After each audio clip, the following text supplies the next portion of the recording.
What's going on, everyone? Welcome to today's video. Welcome to the Video Game Fight School channel. Thank you very much for tuning in. So I've been taking a little break from time to time. I'm actually waiting for Jedi Survivor. I'm not even making any videos about the game because I don't even want to even talk too much. It is my most anticipated game of the year. I have pre-ordered my copy, but one of my audience members has basically awoken the sleeping Superman fan.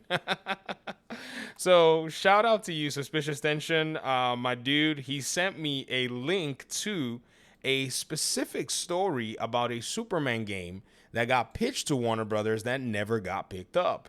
I'm gonna go ahead and show you the article that was actually, published on, I think it was comicbook.com, and we're gonna take a look at a few things because the conversation continues to go. We're gonna read the article, so comicbookmovie.com. Now, this article was written by Waylon Jones, so I guess it's from the reporting that they've done. So this is what we have here online. So shout out to you, bro. Let's take a very good look at this. I've never seen this before. I clicked on it, I fired up my recording software, and I said, let's just go. So game developer Housemarque, or Housemarque, pitched a new Superman game to DC and Warner Brothers Games that would have been a never-before-seen take on the character. While they ultimately passed, click here to take a look at the comic concept featuring, Superman and Doomsday.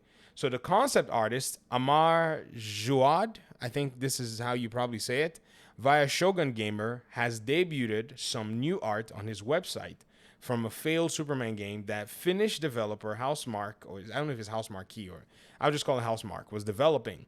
The art was shown to Warner Brothers Games and DC, with them deciding to pass on the project. The game obviously would feature Superman as well as Doomsday. Check out the art for both below. So apparently this is pretty much what they had. If you notice, it's dated 2011. So this is actually sometime in the workings of the Arkham games. Possibly they had just seen Factor 5 basically cancel around the 2007, 2008 financial crisis, where that studio was working on their Superman game. And their game basically got, canceled because their publisher ran out of money. It's not the fault of Warner Brothers or, DC at that time. It was just a financial situation in the world.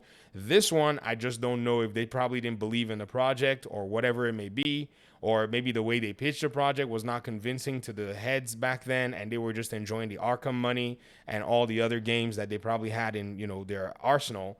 They didn't see any reason to want to go with anybody else. So this is actually pretty cool. You can see some pencil work being done here. You can see Doomsday, this take on Doomsday. And I think this is probably what it is that they wanted to go with.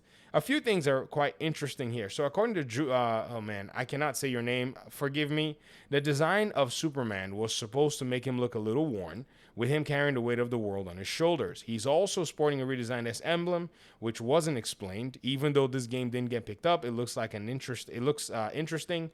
Never seen before take on the character. For the latest on all things superhero, blah blah blah blah blah.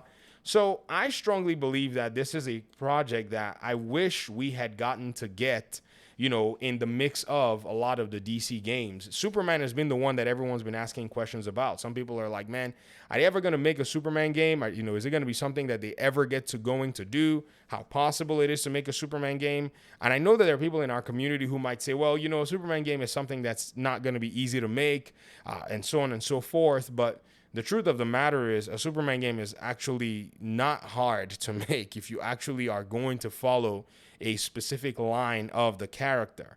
And I know that it seemed like back then, many people could not imagine Superman, without having Doomsday as this, huge opponent or something like that. But Superman does have a huge rogue library. So I think sometimes whenever, creators depict the character, they really want to put him in this really safe corner.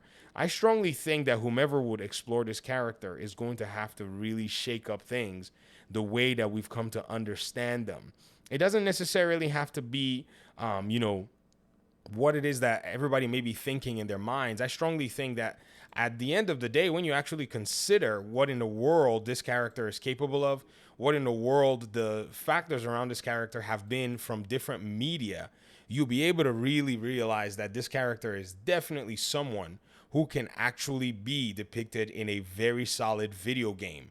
Now, the challenge, though, is having seen the Arkham games and having seen the way Batman interacts with a lot of the different characters, it's really, in a sense, solidified what many have thought to be the specification for what a any video game in the superhero genre should be. And I think once fans start to divest themselves of this by actually diving into other genres or other depictions in different genres, it will really help for you to just imagine what exactly you can actually see from a character like that. Think about Gotham Knights. I usually use Gotham Knights as an example. A lot of people will say stuff about Gotham Knights and so on and so forth, but I think this was just one game that really did push the envelope. However, anybody may think, oh, the game is this or whatever that is. I'm a contrarian by nature anyways. I don't necessarily follow the crowd. I'm usually in my own little bubble, basically seeing things from a different perspective. And I will stand here and continue to be that contrarian. But I strongly believe that this is the gateway, Gotham Knights, to open up the superhero genre past what it is that we've been getting in the past few years. Yes, there's going to be some rough aspects on the road to getting there, but it is necessary that we do that. A character like Superman can benefit as an RPG character if written well in a solid video game. And not many people have explored the video game genre, the RPG genre, for a lot of superheroes. And this is a reality that we have to actually come to terms with. Not unless we continue to see the envelope get pushed, not unless we continue to see things actually take a different turn from time to time, are we going to be able to see characters get fleshed out in ways that we probably never really did imagine in the very first place. So yes, Arkham really did provide a very interesting set of storytelling tropes. It provided some really cool mechanics and so on and so forth. But ladies and gentlemen, you really got to understand that many people are still locked into this action adventure type thing with a Superman game. But a Superman game in an action adventure context is going to be very, very challenging to make. You really have to change up the way you actually depict the superhero in order for you to be able to suspend belief. Like Factor 5's own Superman game, many of you have seen the footage from that game, and you could see that that game actually did provide some interesting aspects in terms of how they did a cinematic / QTE style game. This is something that's there. You've also seen some sort of an action adventure depiction of what a Superman character will be with the Undefeated game. Many of you know the Undefeated game that is on Steam. If you have a PC, you can download it for free. It was a project done by some game development studios in, I don't know which country exactly. I don't know if it's Korea or Japan. They were learning Unreal Engine, and I think for their graduation project or something like that, they put together this really small mini game for the character.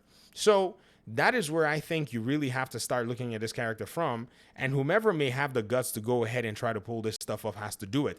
I want to argue at the end of this video that the studio that can actually pull this off is Warner Brothers Montreal. A lot of people are sitting here just talking from their initial reaction on something, but you really got to look deep to figure out like who is capable of doing a project like this. And I strongly believe that it's them. Right now, the hooks upon them are not as deep as, say, a studio like Rocksteady or even a studio like, what's the name of these guys over there in NetherRealms? NetherRealms was supposed to be making an Injustice game, but they're now making a Mortal Kombat 12 game, which means to me that Warner Brothers has seen, hey, man, or Warner has seen that there's money in Mortal Kombat, so skip the Injustice, move on to the next Mortal Kombat game, man. It appears that this is going to be the trend. So these folk at Montreal, they're sitting there. There's not a lot really, in my opinion, expected from them in terms of making a groundbreaking game. So they can push the envelope much more, because with Gotham Knights, I know a lot of people are saying, the game doesn't look like Arkham. Well, they're like an indie studio for the most part. If many of you have not necessarily kind of figured out what the structure of that studio is like, so they have a lot to be able to just risk when it comes down to having to bring things, that are somewhat new into the conversation. But by and large, I thought this was a very interesting, outlook. I thought this was pretty cool to take a look at. So shout out to you, Suspicious Tension, for actually pointing this out for me. I wasn't going to make a video. I was just chilling like, yeah, I'm just going to take a few minutes to, kind of chill and relax. But this really did kind of spark this conversation again. So I really appreciate you guys for watching the video. Thank you very much for your time and audience. And those of you who continue to dial into the channel, I really appreciate you guys so much. And hopefully we'll talk pretty soon in another one. Peace out.